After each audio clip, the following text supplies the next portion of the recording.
Pray, what did you dream now?" "I thought the ferryman down at the ferry came and asked how long he was to stop there and carry folk over", said the Princess. "The dull fool", said the Dragon. "He'd soon be free if he chose.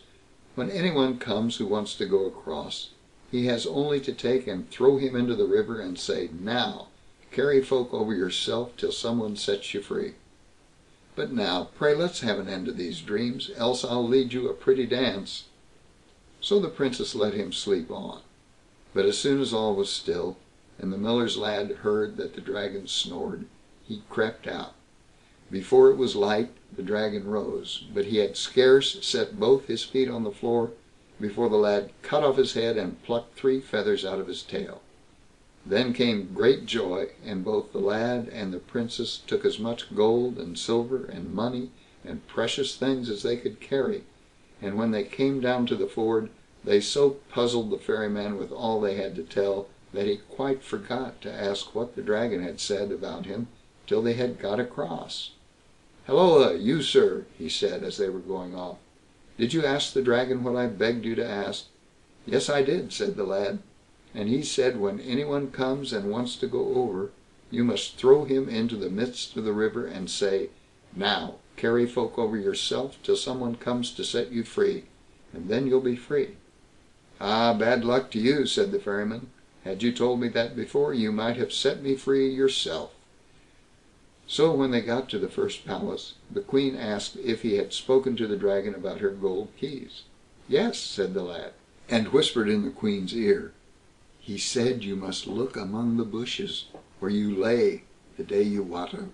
"Hush, hush! Don't say a word", said the Queen, and gave the lad $100. When they came to the second palace, the King asked if he had spoken to the Dragon of what he begged him. "Yes", said the lad, "I did, and see, here is your daughter." At that the King was so glad he would gladly have given the Princess to the miller's lad to wife, and half the kingdom beside; but as he was married already, he gave him $200, and coaches and horses, and as much gold and silver as he could carry away. When he came to the third King's palace, out came the King, and asked him if he had asked the Dragon of what he begged him. "Yes", said the lad, "and he said you must dig out the well, and take out the rotten old stump which lies at the bottom, and then you'll get plenty of clear water." Then the King gave him $300, and he set out home. But he was so loaded with gold and silver, and so grandly clothed, that it gleamed and glistened from him, and he was now far richer than Peter the Pedlar. When Peter got the feathers, he hadn't a word more to say against the wedding; but when he saw all that wealth, he asked if there was still much left at the Dragon's castle. "Yes, I should think so", said the lad. "There was much more than I could carry with me; so much that you might load many horses with it, and if you choose to go, you may be sure there'll be enough for you." So his son-in-law told him the way so clearly that he hadn't to ask it of anyone. "But the horses", said the lad, "you'd best leave this side of the river, for the old ferryman, he'll carry you over safe enough." So Peter set off, and took with him great store of food and many horses, but these he left behind him on the river's brink, as the lad had said, and the old ferryman took him upon his back.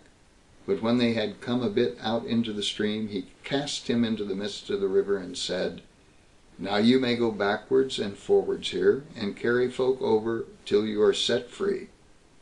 And unless someone has set him free, there goes rich Peter the Pedlar backwards and forwards, and carries folk across this very day."